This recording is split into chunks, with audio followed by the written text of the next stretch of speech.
Differential equation की तरफ।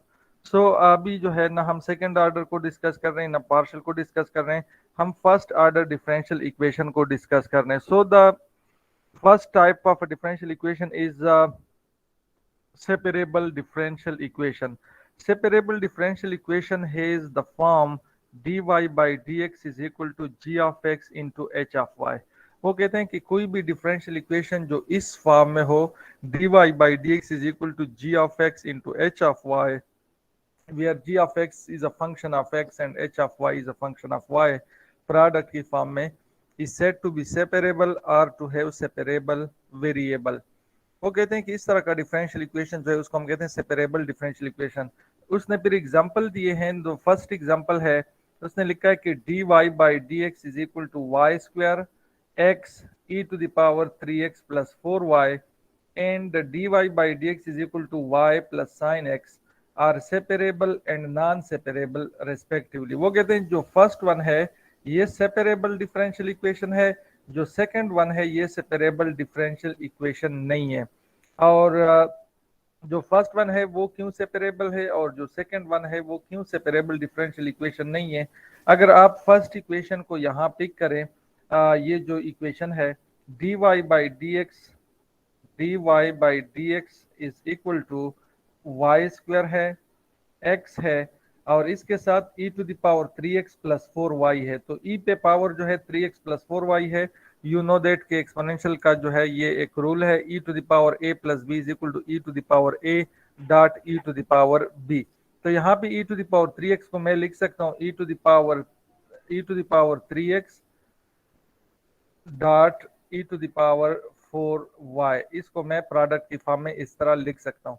अब इसमें जो x का वाले टर्म्स हैं उसको आप कंबाइन लिखिए, यानी x है, ये जो x आपको नजर आ रहा है उसके साथ e to the power 3x है, x e to the power 3x, इन दो टर्म में x इन्वॉल्व है। ये जो y है और e to the power 4y है ये यहाँ पे आप सेपरेट लिखते e to the power y और 4y e to the power y e to the power 4y। अब अगर राइट साइड पे क्या है dy by D X. So ये जो डिफरेंशियल इक्वेशन है अगर आप इसको देखें, इसने यहाँ और इसको आप कंपेयर करें, यहाँ पे जो गिवन है कि any equation of the type dy by D x is equal to G of X into H of Y, तो वो सेपरेबल डिफरेंशियल इक्वेशन कहलाता है। सो यहाँ पे अगर आप देखें dy by D x is equal to ये जो फंक्शन है this is a pure function of x, so ये आप इसको कंसीडर करें जी ऑफ एक्स। और ये जो फंक्शन है ये y e to the power this is a pure function of y, तो ये आप इसको कंसीडर करें h ऑफ y। तो आप इस डिफरेंशियल इक्वेशन को इस फॉर्म में लिख सकते हैं, यानी dy by D x is equal to X E to the power 3x यानी g of x into H of y। तो ये सेपरेबल डिफरेंशियल इक्वेशन है। जो सेकंड वन है ये सेपरेबल डिफरेंशियल इक्वेशन नहीं है। सेकंड वन क्या है dy by D x is equal to Y plus sine X. अब जो y प्लस साइन एक्स है इसको आप प्रोडक्ट की फॉर्म में यानी G of X into H of Y की फॉर्म में नहीं लिख सकते। dy by D x is equal to Y plus sine X, Y plus sine X. अब ये जो राइट साइड पे आपके पास फंक्शन है y प्लस साइन एक्स, इसको आप is a product of G of X into H of Y यानी function of x and a pure function of y, इसको आप नहीं लिख सकते। इस वजह से ये सेपरेबल डिफरेंशियल इक्वेशन नहीं है। कल एक स्टूडेंट ने पूछा था कि यहाँ पे अगर प्लस की जगह ये जो प्लस है इसकी जगह अगर प्रोडक्ट आ जाए, लेट सपोज यहाँ पे डॉट आ जाए, तो ये सेपरेबल डिफरेंशियल इक्वेशन है या नहीं। एग्जैक्टली क्योंकि अब आप देख सकते हैं ये जो y है ये आपका फंक्शन h ऑफ y है और साइन x जो है ये फंक्शन आपका g ऑफ x है, प्रोडक्ट की फॉर्म में है तो ये सेपरेबल है। अगर प्लस आ गया तो फिर सेपरेबल नहीं है। सो इसको हम कहते हैं सेपरेबल डिफरेंशियल इक्वेशन। और इसने नीचे फिर एक्सप्लेन किया है in first equation we can factor F of X Y. ये जो राइट साइड पे आपके पास फंक्शन है इसको आप हमेशा जो है जनरल फॉर्म में इसको एफ ऑफ एक्स से डिनोट करते हैं, यानी इस फर्स्ट डिफरेंशियल इक्वेशन में ये आपका एफ ऑफ एक्स है। वो कहते हैं कि ये एफ ऑफ एक्स वाई जो है इसको हम लिख सकते हैं Y square X E to the power 3x plus 4y which is equal to 3 E to the power 3x into Y square X E to the power, ये Y square sorry ये X यहाँ पे नहीं है, इसमें ये notes में छोटी छोटी गलती होती है। ये जो सेकंड टर्म है इसमें ये एक्स यहाँ पे नहीं है, ये x जो है यहाँ पे नहीं है, Y square A to the power 4y।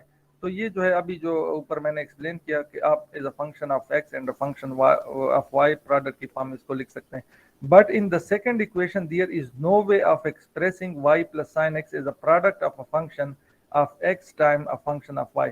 वो कहते हैं कि जो सेकंड इक्वेशन जिसमें x plus sine X Y plus sine X है, इसको आप प्रोडक्ट फॉर्म में नहीं लिख सकते, यानी G of X into H of Y की फॉर्म में आप इसको नहीं लिख सकते. तो ये जो है सेपरेबल डिफरेंशियल इक्वेशन होते हैं. फिर उसने लिखा है कि observe that by dividing by the function H of Y we can write a separable equation D Y by D x is equal to G of X into H of Y. तो कहते हैं कि आप H of Y को जो है दोनों side पे डिवाइड करें, तो यहाँ पे डिवाइड करें, यहाँ पे एच ऑफ वाई डिवाइड करें, और दूसरे साइड पे भी one over H of Y, यहाँ पे one over H of Y आ जाएगा, और one over H of Y को वो फिर डिनोट कर रहा है पी ऑफ वाई से. Where for convenience we have denoted 1 over h of y by p of y. The above equation can be rewritten as p of y dy is equal to g of x dx. Simple सी बात है. वो कहते हैं कि जो y के function है,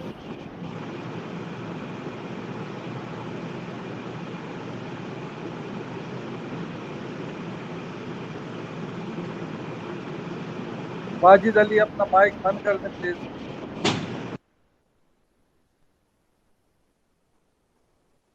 जो y के टर्म्स होते हैं उसको एक साइड पे ले जाएं, जिस तरह यहाँ पे one over H of Y into D Y is equal to G of X into D of X. Integrating both side, जब आपने वेरिएबल को सेपरेट किया, एक साइड पे आप एक साइड पे अपने फंक्शन ऑफ y लिख के दूसरे साइड पे फंक्शन ऑफ x, इसके बाद जो है आप इसको इंटीग्रेट करें, इंटीग्रेशन ले लें दोनों साइड पे, यहाँ पे इंटीग्रेशन ले लें, यहाँ पे इंटीग्रेशन ले लें. तो यहाँ पे इस इंटीग्रेशन से जो भी टर्म बनता है इसको हमने एच ऑफ वाई कहा. यहाँ पे इस जी ऑफ एक्स के इंटीग्रेशन से जो भी फंक्शन आता है जी ऑफ एक्स, इसको हमने कहा plus some constant of integration. ये इसके सोल्यूशन का प्रोसीजर है. नीचे उसने फिर इसको एक्सप्लेन किया है. उसने लिखा है कि to solve separable differential equation, this is important कि आप सेपरेबल डिफरेंशियल इक्वेशन को सॉल्व किस तरह करेंगे. फर्स्ट स्टेप क्या है कि separate functions of the dependent and independent variable are to separate side of the equation. वो कहते हैं कि डिपेंडेंट वेरिएबल के जो टर्म्स होते हैं और इंडिपेंडेंट वेरिएबल एक्स के जो टर्म्स होते हैं उसको इक्वेशन के दोनों साइड पे आप ले जाइए. एक साइड पे फंक्शन ऑफ एक्स, दूसरे साइड पे फंक्शन ऑफ वाई को ले जाएं. Rewrite the equation so that you differentiate on both side, differential on both side. वो कहते हैं कि आप इसको इस तरह रीराइट करें कि दोनों साइड पे डिफरेंशियल आ जाइए. डिफरेंशियल का मतलब डी एक्स और डी वाई है. जिस तरह यहाँ पे उसने किया आप देख सकते हैं, यहाँ पे डी एक्स है और यहाँ पे जो है डी वाई है. थर्ड स्टेप जो है integrate both side of the equation, दोनों साइड पे इंटीग्रेशन ले लें जिस तरह यहाँ पे हमने लिया. Solve for the dependent variable if possible. और इसके बाद जो है वो कहते हैं कि आप y के लिए इसको सॉल्व करें, क्योंकि y जो है हमारा सोल्यूशन है. Finally we have the solution of the differential equation, और इस तरह हमें सोल्यूशन मिल जाएगा. सो यहाँ पे कुछ प्रॉब्लम जो है सॉल्व किए हैं मैंने, और आखिर में फिर एज एक्सरसाइज मैंने कुछ क्वेश्चन डाले हैं. फर्स्ट प्रॉब्लम जो है बहुत ही simple, first order differential equation. अगर आप देखिए ये फर्स्ट ऑर्डर भी है, ये नॉन होमोजीनियस है, ऑर्डर जो है 1 है, डिग्री 1 है. तो this is a very very simple differential equation. अब आपको इसको किस तरह सॉल्व करेंगे, स्टेप बाय स्टेप आप इसको करें. पहले तो आप x और y के जो डिपेंडेंट वेरिएबल और इंडिपेंडेंट वेरिएबल है उसको उस दोनों को आप सेपरेट करें. x इंटू वन और y उसने लिखा है, x और वन और y लिख सकते हैं, बिकॉज x और y is equal to x into one और y, यानी g of x into h of y form दे रहा है एक्चुअली. फिर वो कहते हैं कि सेकंड स्टेप में ये है कि y जो डिपेंडेंट वेरिएबल है उसको एक साइड पे इक्वेशन के लिखें, जो x है वो दूसरे साइड पे लिखें. तो ये dx जो है यहाँ पे, ये dx जो है इस साइड पे ले जाएं, और ये वन और y जो है ये दूसरे साइड पे यानी लेफ्ट साइड पे ले जाएं. तो ये वन और y जब आप इधर लेके आएंगे तो ये y आ जाएगा, y dy, और ये x यहाँ पे है और इसके साथ ये dx इधर आ जाएगा. तो एक साइड पे आपने डिपेंडेंट वेरिएबल को लिखा, दूसरे साइड पे आपने इंडिपेंडेंट वेरिएबल x को लिखा. थर्ड सेपरेट हो गए. इसके बाद आप इंटीग्रेशन ले लें, दोनों साइड पे आपने इंटीग्रेशन लिए, यहाँ पे इंटीग्रेशन ले लें, यहाँ पे इंटीग्रेशन ले लें. इंटीग्रेशन के बाद जो है y का integration with respect to y जो है वाई स्क्वायर बाई 2 हो जाएगा, which is equal to x का integration with respect to x जो है x स्क्वायर बाई 2 हो जाएगा, plus some constant of integration c1. अब यहाँ पे ये आपके पास आ गया, लेकिन इसमें ये जो 2 है 2 को आप थ्रू आउट मल्टीप्लाई करें तो यहाँ पे 2 मल्टीप्लाई हो जाएगा, यहाँ पे 2 मल्टीप्लाई हो जाएगा, यहाँ पे 2 मल्टीप्लाई हो जाएगा, क्योंकि हमें चाहिए यहाँ पे y, ठीक है, y हमारा सोल्यूशन होता है। सो 2 से आपने मल्टीप्लाई किया तो ये हो गया y squared is equal to x squared plus 2c1, और यहाँ पे अगर आप देखोगे तो कि 2c1 को आप c कह दें, क्योंकि ये कांस्टेंट है, कांस्टेंट को किसी एक कांस्टेंट से आप इसको डिनोट कर सकते हैं। सो 2c1 को मैंने c कहा। अब अगर आपको y चाहिए, यहाँ पे एक और स्टेप अगर आप करें तो और भी बेहतर हो जाएगा, तो ये y जो है ये हो जाएगा x squared plus c under root, और ये आपका सोल्यूशन हो जाएगा। एक और एग्जांपल उसने सॉल्व किया है, dy by D x is equal to sine x. यहाँ पे आपको y नजर नहीं आ रहा, तो याद रखें कि अगर y नहीं है तो आप ये ना समझे कि ये सेपरेबल डिफरेंशियल इक्वेशन नहीं है। अगर आप इसको dy एक साइड पे फंक्शन ऑफ y, दूसरे साइड पे फंक्शन ऑफ x को बना सकते हैं तो ये सेपरेबल होगा। तो ये फंक्शन ऑफ x है और ये dx जो है इधर लेके आ जाए तो ये बनेगा dy is equal to sine x dx। अब यहाँ पे y जो h ऑफ y है ना वो 1 है, तो इस तरह के क्वेश्चन में कंफ्यूज नहीं होना।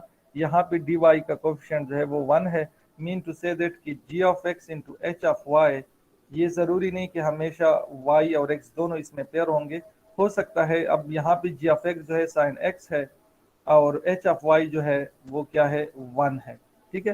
तो एक साइड पे dy और दूसरे साइड पे साइन x dx सेपरेट हो गए, इसके बाद इंटीग्रेशन ले लें तो integration of 1 with respect to y ये y हो जाएगा, साइन x का integration minus cos x plus some constant of integration, या आप इसको थोड़ा सा, ये आपका सोल्यूशन है, या इसको आप लिख सकते हैं c को पहले उसने लिखा है और काज x को बाद में लिखा है, तो ये इसका सोल्यूशन है।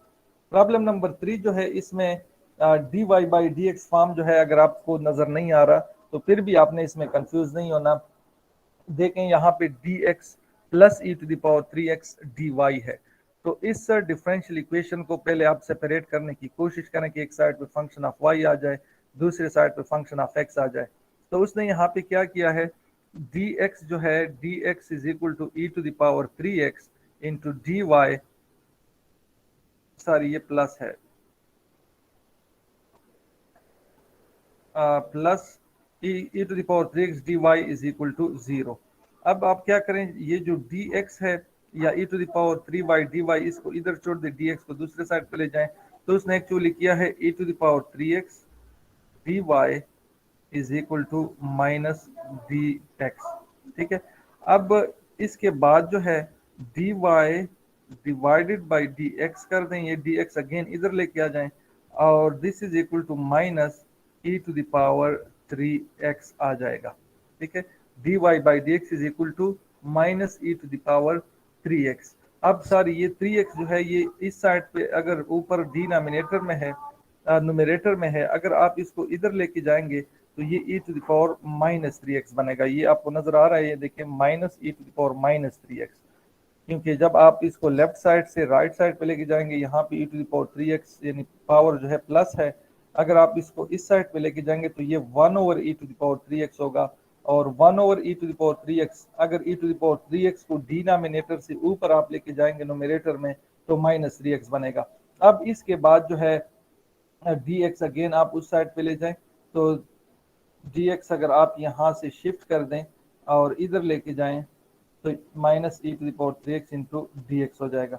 अब आप देख सकते हैं एक साइड पे फंक्शन ऑफ y है, दूसरे साइड पे फंक्शन ऑफ x है। इसके बाद आप इंटीग्रेशन ले लें जो यहाँ पे आपको नजर आ रहा है, dy is equal to minus e to the power minus 3x into dx, integrate किया है तो 1 का integration with respect to y ये y हो जाएगा, e to the power minus 3x का इंटीग्रेशन हो जाएगा e to the power minus 3x divided by minus 3, और ये माइनस 3 इस माइनस के साथ मिलकर प्लस बन जाएगा, so 1 over 3 E to the power minus 3x plus some constant of integration.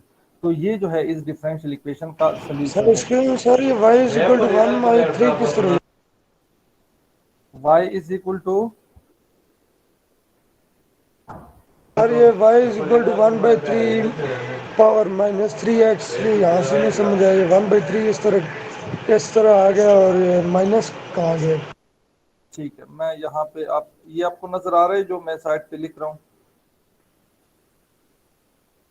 देखें इंटीग्रेशन तक तो समझ आ गया कि यहाँ पे dy इंटीग्रेशन बना ये सर और यहाँ पे minus integration of e to the power minus 3x dx ये बना।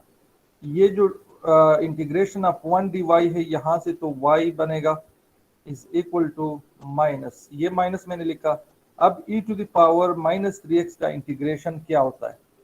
e to the power minus 3x का इंटीग्रेशन बनेगा e to the power minus 3x is divided by integration of the power. इस पावर का इंटीग्रेशन होता है ना डिवीजन में, तो माइनस 3x का सॉरी डेरिवेटिव, माइनस 3x का डेरिवेटिव क्या बनेगा? माइनस 3 ये बनेगा plus some constant of integration. ये आपको समझ आ गया? e to the power minus 3x का integration e to the power minus 3x divided by derivative of power, तो derivative of power with respect to x क्या आएगा? माइनस 3। अब ये आपको जो नजर आ रहा है ये माइनस और ये माइनस ये प्लस हो जाएगा, ये 1/3 आपको नजर आ रहा है, तो ये 1/3 मैं यहाँ पे लिख रहा हूँ, और e to the power minus 3x plus some constant of integration जो यहाँ पे नजर आ रहा है। Got it? Yes sir. ठीक है, तो ये जो है इसका सोल्यूशन। अब एक और चीज है, अब सोल्यूशन को चेक किस तरह करते हैं? जरूरत नहीं होती डिफरेंशियल इक्वेशन में कि आप सोल्यूशन को चेक करें कि ये करेक्ट है या इनकरेक्ट है, लेकिन फॉर एग्जांपल आपसे कोई पूछे कि ये जो है सोल्यूशन है, ये इस डिफरेंशियल इक्वेशन का सोल्यूशन है, आप इसको चेक करें कि ये सोल्यूशन करेक्ट है या इनकरेक्ट है, तो फिर आप अपने आपका जो सोल्यूशन आया हुआ है, जिस तरह ये सोल्यूशन है, इस सोल्यूशन को आप डिफरेंशियल इक्वेशन में y की जगह पुट करें और उसको सिंप्लीफाई करें। अगर left hand side is equal to right hand side के आ गया तो फिर उस फॉर्म में जो है ये करेक्ट होगा। अब यहाँ पे जो है अगर इस डिफरेंशियल इक्वेशन को मैं थोड़ा सा डेरिवेटिव फॉर्म में लिखूं तो ये बनेगा dy बाई dx और is equal to minus e to the power minus 3x, ये अगर आ गया। अब ये जो सोल्यूशन हमारे पास आ गया है, अगर ये सोल्यूशन करेक्ट है तो ये इस डिफरेंशियल इक्वेशन को सेटिस्फाई करेगा। सेटिस्फेक्शन का मतलब कि अगर हम y की जगह ये सोल्यूशन पुट करें तो left hand side is equal to right hand side की इक्वल आएगा।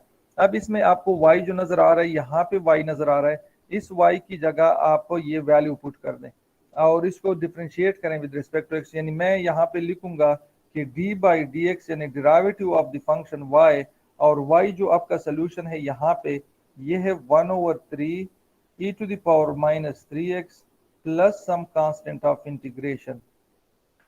इस और राइट साइड पे क्या है? Minus e to the power minus 3x। अब आप इसको डिफरेंशिएट करें, जब आप इसको डिफरेंशिएट करेंगे तो क्या आएगा? 1/3 e to the power minus 3x into derivative of the power, यहाँ पे माइनस 3 आएगा, plus derivative of this constant c, इस c का डेरिवेटिव कांस्टेंट का डेरिवेटिव 0 होता है, so this is equal to 0 and this is equal to e to the power minus e to the power minus 3x। ये 3 और 3 cancel हो जाएगा, हमारे पास बचेगा लेफ्ट हैंड साइड पे minus e to the power minus 3x और right side पे क्या है? Minus e to the power minus 3x। तो left hand side is equal to right hand side की इक्वल आ रहा है, इसका मतलब ये है कि ये सोल्यूशन करेक्ट है। आगे चलें, इक्वेशन नंबर 4, प्रॉब्लम नंबर 4। आप now you can solve this equation also. x dy by dx is equal to 4y। कोशिश करें कि आप जो है एक साइड पे y की वेरिएबल, दूसरे साइड पे जो है इंडिपेंडेंट वेरिएबल x को ले जाएं।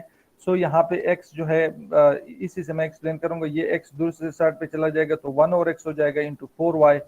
यहाँ पे 1/x है तो ये dx इधर लेके आए, यहाँ पे 4y जो है इस साइड पे ले जाएं, तो ये 4 उसने यहाँ पे छोड़ा है और जस्ट y को वो इधर, अगर आप 4y को भी ले जाएं कोई मसला नहीं है, तो ये हो जाएगा 1/y, ये y इधर आ गया, इसके साथ dy रह गया इज इक्वल टू 4 और x जो है यहाँ पे है 4/x, dx को इधर लेके जाएं तो ये आपने एक साइड पे y, दूसरे साइड पे x, इसके बाद फिर आप क्या करते हैं? इंटीग्रेशन लेते हैं।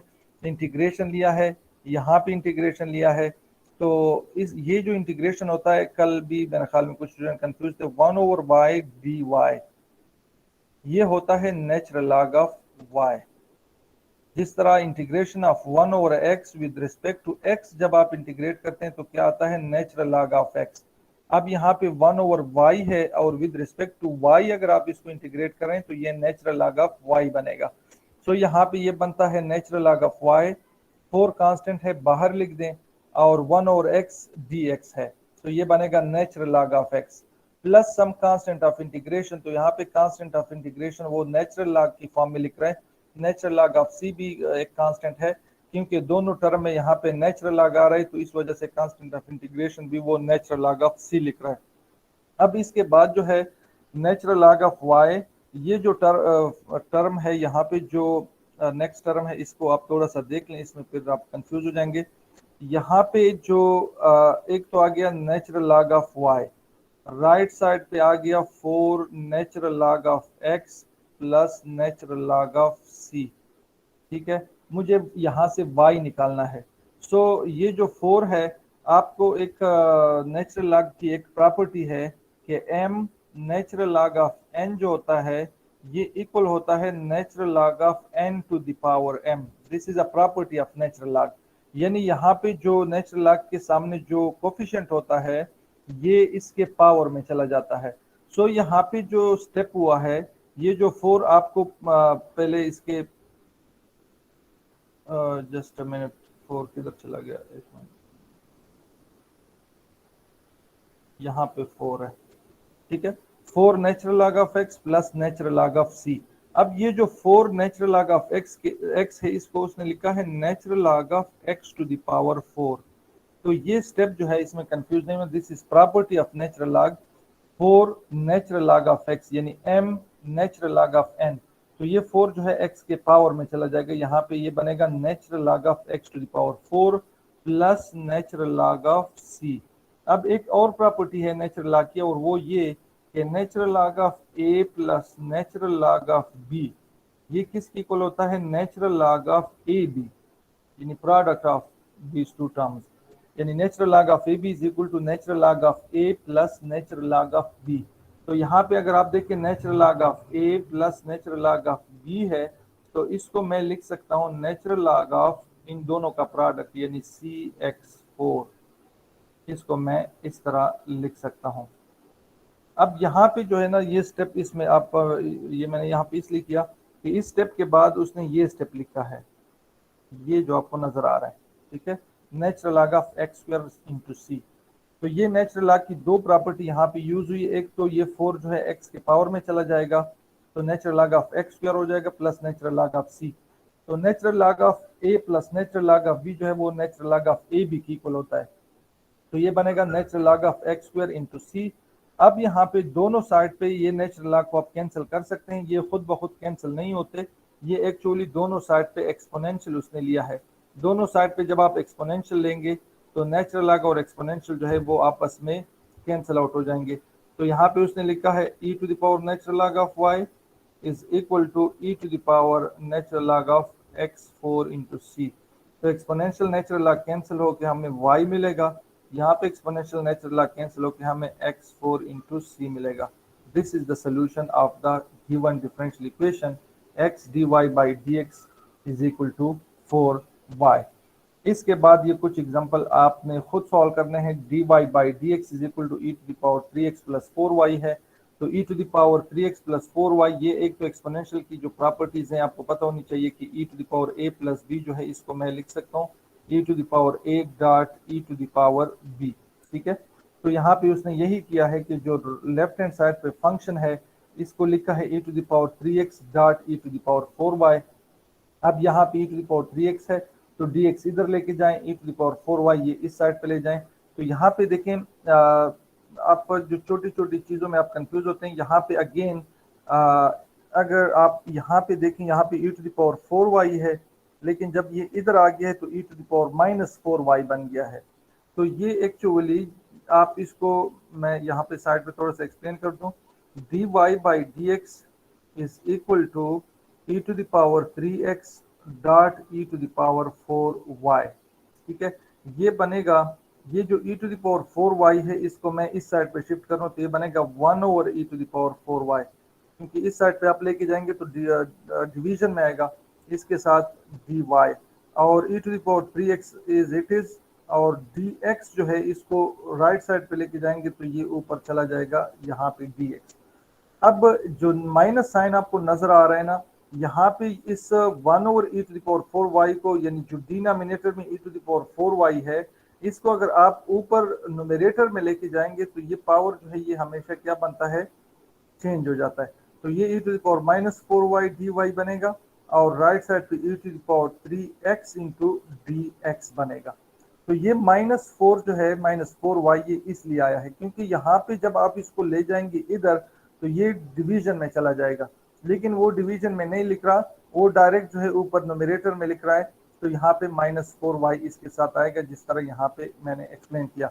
अब ये एक साइड पे फंक्शन ऑफ वाई है, दूसरी साइड पे फंक्शन ऑफ एक्स है, तो दोनों साइड पे इंटीग्रेट करें। यहाँ पे उसने इंटीग्रेशन लिया है, e to the power minus four y का integration with respect to y क्या बनेगा, इज इट इज एक दफा exponential e to the power minus four y, और डिवाइड हो जाएगा इस पावर के डेरिवेटिव पे। तो इसका डेरिवेटिव माइनस फोर है, तो ये आप देख सकते हैं माइनस वन और four, e to the power minus four y. Similarly e to the power three x is it is divide हो जाएगा पावर के डेरिवेटिव पे which is three, plus some constant of integration. अब यहाँ पे इसको थोड़ा सा अगर आप सिंप्लीफाई कर सकते हैं, क्योंकि सर हमेशा बात कुछ। सुनिए जी जी। सर, ये थ्री जो है ये जब मल्टीप्लाई होगा तो सर ये minus three E minus four Y नहीं होगा? कहाँ पे? जी सर, ये जो थ्री है, वन डिवाइड बाई थ्री है, जब हम शिफ्ट करेंगे तो three E minus minus three नहीं हो जाएगा, minus three E minus four Y? नहीं, मैं आप इसको इस इंटीग्रेशन को यहाँ पे देखें। Integration of e to the power minus four y हो जाएगा एक दफा, तो e to the power minus four y divided by power of this power, derivative of this power with respect to y, तो ये हो जाएगा माइनस फोर। ठीक है, और राइट साइड पे हो जाएगा ई टू द पावर, यानी ये जो e to the power three x है, इसका इंटीग्रेशन हो जाएगा ई टू द पावर, एक minute, e to the power 3x divided by derivative of the power with respect to x। अब ये जो 3x है इसका derivative with respect to x क्या बनेगा, 3 plus some constant of integration c। ठीक है, अब यहाँ पे आपका क्या क्वेश्चन है, इसमें माइनस कहाँ पे मल्टीप्लाई हो जाएगा? यहाँ पे तो माइनस है ही नहीं ना, तो इसका integration e to the power 3x divided by derivative of the power 3, तो ये 3 होगा जस्ट। यहाँ पे तो माइनस फोर वाई है, तो डेरिवेटिव जो नीचे जब आप डेरिवेटिव पावर का लेंगे तो ये माइनस फोर आएगा। तो यहाँ पे तो माइनस जनरेट होगा, लेकिन यहाँ पे तो माइनस जनरेट नहीं होगा ना। ठीक है सर, वो मैं समझा कि आपने वो सेंटर में लगाया होगा तो वो डायरेक्ट ही माइनस हो जाएगा, वो पर आपने सिंपल नीचे माइनस फोर लिख दी, माइनस फोर की है, वो मैं समझ गया नहीं, हूँ ये आपकी बात। हाँ, ये माइनस फोर मैंने नीचे इसलिए लिखा है क्योंकि यहाँ पे पावर में माइनस फोर वाई है, तो माइनस फोर वाई का जो डेरिवेटिव है विद रिस्पेक्ट टू वाई, अगर आप इसका डेरिवेटिव लेंगे तो ये क्या बनेगा, माइनस फोर बनेगा। तो ये नीचे माइनस फोर है, लेकिन ये माइनस अगर नीचे भी आ जाए माइनस या ऊपर आ जाए एक ही बात है, आप इसको यहाँ पे भी लिख सकते हैं। अब आगे थोड़ा सा मैंने आपको कहा कि अगर आप इसको सिंप्लीफाई करना चाहते हैं, क्योंकि हमेशा कोशिश करें कि आपका जो सोल्यूशन हो वो y is equal to something आ जाए, यानी y आप इसमें से निकालने की कोशिश किया करें। तो यहाँ पे तो मैंने इसी तरह छोड़ा है, अगर आप देखें तो इसको थोड़ा सा और भी सिंप्लीफाई कर सकते हैं। यहाँ पे बनेगा, उसने आगे क्या किया है, उसने ये किया है कि पहले 3 को मल्टीप्लाई किया है। तो इसको आप खुद जितना सिंप्लीफाई कर सकते हैं, मैं रिकमेंड करूंगा कि लेट सपोज जो नीचे 4 है, 4 को थ्रू आउट मल्टीप्लाई करें।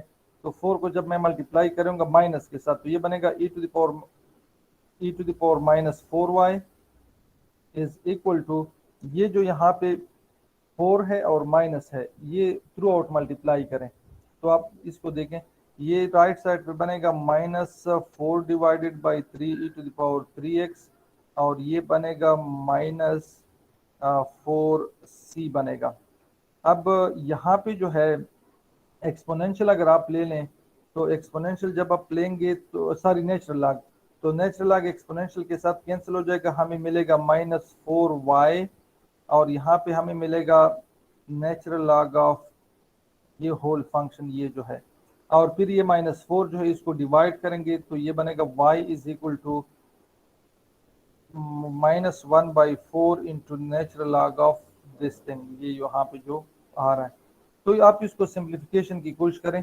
यहाँ पे उसने सिंप्लीफाई नहीं किया, इसी तरह छोड़ा है उसने कि ये 3 जस्ट उसने मल्टीप्लाई किया है, 3 इधर मल्टीप्लाई किया है और 4 उधर मल्टीप्लाई किया है। आप इसको यहाँ पे भी सर ये 4c का बता दें, सी पे 4 कैसे आए ऊपर 4c?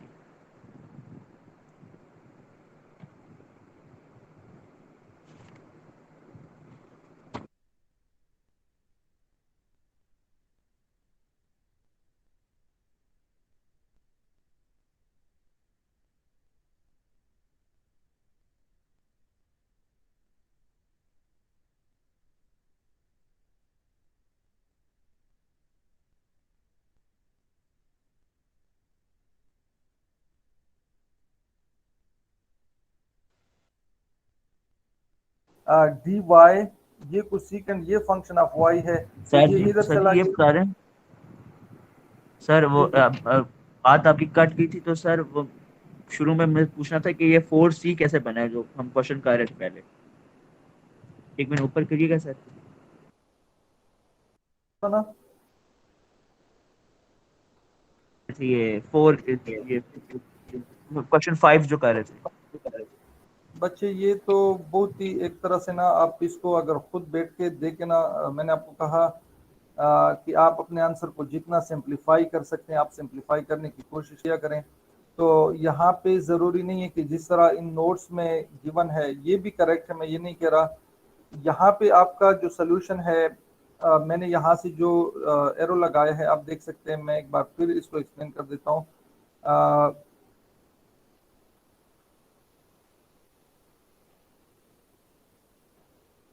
ये जो आपके पास इंटीग्रेशन है या इंटीग्रेशन के बाद ये जो स्टेप है यहाँ पे देखे ना, इसमें से अगर आपसे कोई पूछे कि ये एक इक्वेशन है, इसमें से y को निकाल दें कि y की वैल्यू इसमें क्या आ रही है।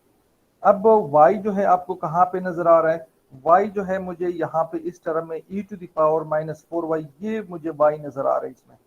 अब इस y को निकालने का क्या तरीका है कि आप y के साथ जितनी भी टर्म्स इन्वॉल्व है उसको कोशिश करें कि दूसरे साइड पे आप ले जाएं। अब ये तो मैथमेटिक्स से आप इस तरह कर नहीं सकते कि ये 4 है यहाँ से कैंसिल कर दें, यहाँ पे एक्सपोनेंशियल है खुद से कैंसिल कर दें, 4 है। तो कुछ ना कुछ जो मैथमेटिकल स्टेप्स हैं वो आपको करने होंगे।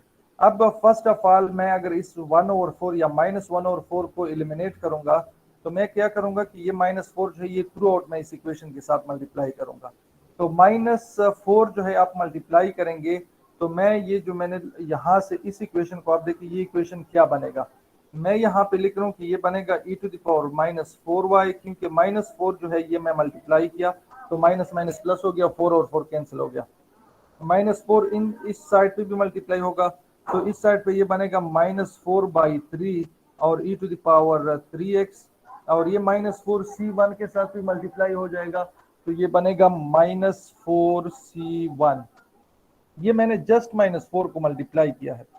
अब इसके बाद ये जो y है इसको मैं निकाल रहा हूँ, यहाँ पे एक्सपोनेंशियल के पावर में है ये y, तो एक्सपोनेंशियल को एलिमिनेट करने के लिए हम नेचुरल लॉग लेते हैं।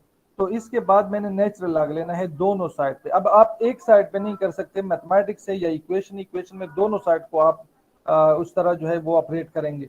तो यहाँ पे नेचुरल लॉग लेंगे, तो जब आप नेचुरल लॉग यहाँ पे लेंगे तो ये बनेगा -4y। मैंने नेचुरल लॉग ले लिया, नेचुरल लॉग और एक्सपोनेंशियल कैंसिल आउट हो गया। और मैंने यहाँ पे आपको कहा कि नेचुरल लॉग ऑफ अगर आप एक साइड पे लेंगे तो ये दोनों साइड पे आ जाएगा। तो ये पूरा जो टर्म है ये यहाँ पे इसका आपने नेचुरल लॉग ले लिया। अब अगेन यहाँ पे -4 अगर आपको नहीं चाहिए, क्योंकि मैं जस्ट इसको y के फॉर्म में लेके जाना चाह रहा हूँ, तो इसके साथ ये जो -4 है इसको किस तरह एलिमिनेट करेंगे? भाई इक्वेशन है तो -4 जो है इसको डिवाइड करें दोनों साइड पे, तो जब डिवाइड करेंगे -4 तो ये जस्ट y हो जाएगा, और इस साइड पे आ जाएगा 1/-4, क्योंकि -4 से मैं डिवाइड कर रहा हूँ, and natural log of this whole thing जो यहाँ पे आ रहा है ऑलरेडी। तो ये जो है आपका आंसर, अगर आप सिंप्लीफाइड फॉर्म में लेके जाना चाहते हैं तो ये आपका आंसर होगा। ठीक है, थोड़ा सा मैथमेटिक्स है इसमें, कोई मतलब टिपिकल या इसमें कोई मुश्किल चीज नहीं है, बहुत सिंपल चीज है ये। अब ये क्वेश्चन हम डिस्कस कर रहे थे 1/cos y dy एक साइड पे और 1/sec² x dx हो गया, एक साइड पे फंक्शन ऑफ y, दूसरे साइड पे फंक्शन ऑफ x, दोनों साइड पे इंटीग्रेट करें। तो इंटीग्रेट क्या है, 1/cosec y जो है ये इंटीग्रेशन उसने नहीं लिया, 1/cosec y यानी साइन y क्या होता है, या 1/cosec जो होता है कोसेकेंट y जो है ये साइन y की इक्वल होता है, ये आपको पता है, ठीक है। तो 1 ओवर कोसाइन y की जगह उसने साइन y पुट किया है। 1 ओवर सीकेंट स्क्वायर x जो है इसको आप लिख सकते हैं ना, 1 over secant squared is equal to cos squared x, ठीक है। तो ये 1 ओवर सीकेंट स्क्वायर एक्स की जगह उसने cos स्क्वायर एक्स को पुट किया है। अब आप इंटीग्रेशन ले लें तो साइन y का इंटीग्रेशन माइनस cos y हो जाएगा। यहाँ पे cos स्क्वायर का इंटीग्रेशन जो है ये आप डायरेक्ट आपको नहीं पता तो यहाँ पे जो कुछ फार्मूला है जिसको हम कहते हैं हाफ एंगल फार्मूला या हाफ एंगल आइडेंटिटीज, यहाँ पे आपने क्या करना है कि ये जो cos स्क्वायर एक्स है इसको मैं लिख सकता हूँ 1 plus cos 2x divided by 2, ठीक है। तो ये cos स्क्वायर एक्स जो है इसकी इक्वल होता है। अब यहाँ पे इसको आप लिख सकते हैं 1/2 को सेपरेट कर दें dx plus integration of cos 2x dx। यहाँ पे अगर नीचे इस स्टेप में आप कंफ्यूज होते हैं, ये 1/2 तो ये 1/2 का इंटीग्रेशन और cos 2x डिवाइडेड बाई 2, तो cos 2x डिवाइडेड बाई 2 का इंटीग्रेशन सेपरेट, यानी इंटीग्रेशन आप दोनों पे सेपरेट ले सकते हैं। तो ये cos y is equal to यहाँ पे हो जाएगा 1/2x प्लस 1/2 और cos 2x का अब इंटीग्रेशन इजी है, ये sin 2x divided by this angle 2x का डेरिवेटिव 2, तो ये 2 जो है इस 2x के डेरिवेटिव से आता है। तो cos y है तो यहाँ पे अगेन आपका वही क्वेश्चन कि ये 4 कहाँ से आ गया। एक तो आप माइनस को दोनों साइड से मल्टीप्लाई करें तो ये cos y हो जाएगा, यहाँ पे माइनस हो जाएगा, यहाँ पे माइनस हो जाएगा, यहाँ पे माइनस हो जाएगा, और इसके बाद 4 से मल्टीप्लाई करें क्योंकि यहाँ पे sin 2x डिवाइडेड बाई 4 आता है, तो 4 थ्रू आउट अगर आप मल्टीप्लाई करेंगे तो ये 4 cos y हो जाएगा। यहाँ पे 4c1 आ जाएगा, माइनस 4c1 को उसने c का है तो c माइनस यहाँ पे -4 मल्टीप्लाई हो जाएगा तो ये -2x हो जाएगा, यहाँ पे -4 मल्टीप्लाई हो जाएगा तो ये 4 और 4 कैंसिल होकर sin 2x आ जाएगा।